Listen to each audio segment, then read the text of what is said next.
Let's talk Tanya for the 26th of Cheshvan of a leap year.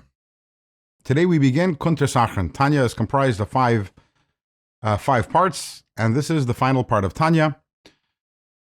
We've talked about this in the past, but just to briefly repeat, when the Alter Rebbe originally published Tanya, it had the first two parts only. That was in the year 1796. A few years later, the Alter Rebbe republished Tanya, adding the third part of Tanya, Igeres HaTshuva. After the Alter Rebbe's passing in 1812, a year later, the Alter Rebbe's sons republished the Tanya, and they added two parts. And they speak about this in the introduction that they wrote up for the new edition of the Tanya, which is printed in the front of the Tanya. And they say one part, which is the fourth part of Tanya, is called the Igeres HaKodesh, which are writings, mostly letters, but also some writings of the Alter Rebbe.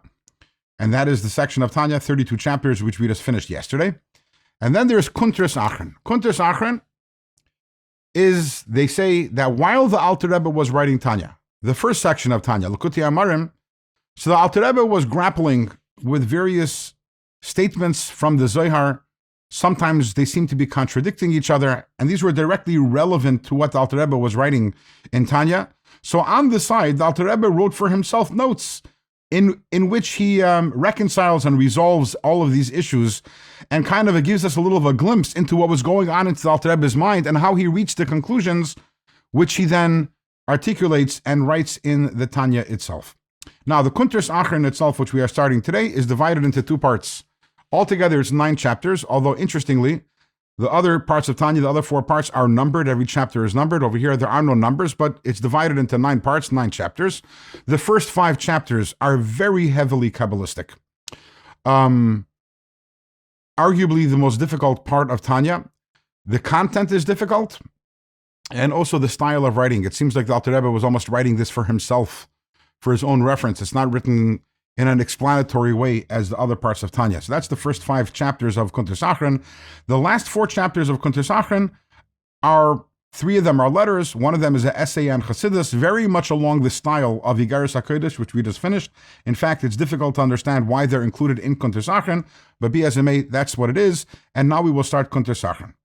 So, as mentioned, the first 5 chapters of Kuntres Acharon are heavily Kabbalistic, and they are trying to give you the Kabbalistic background for what Alter Rebbe writes in the first part of Tanya, but very specifically, chapters 36 through chapter 40. There, the Alter Rebbe talks about the function of action, mitzvahs, the intent that we have when we do the mitzvah, and also there is mitzvahs that are done through speech, through articulating. And the first 5 chapters is really going to be a deep dive into what is the function and the importance and the value of action versus feelings versus speech. And I'll tell you up front, we will do the best we can, considering it is quite difficult and it is Kabbalistic. So, in this chapter we're going to be learning today, in today's Tanya, we're learning the first chapter of Kuntres Acharon. Here the Alter Rebbe is going to explain, again, he brings several different statements from the Zohar and from the writings of the Arizal, which seem to be contradicting each other. But what is the bottom line? Where does the Alter Rebbe arrive with this all? There is action and there are feelings.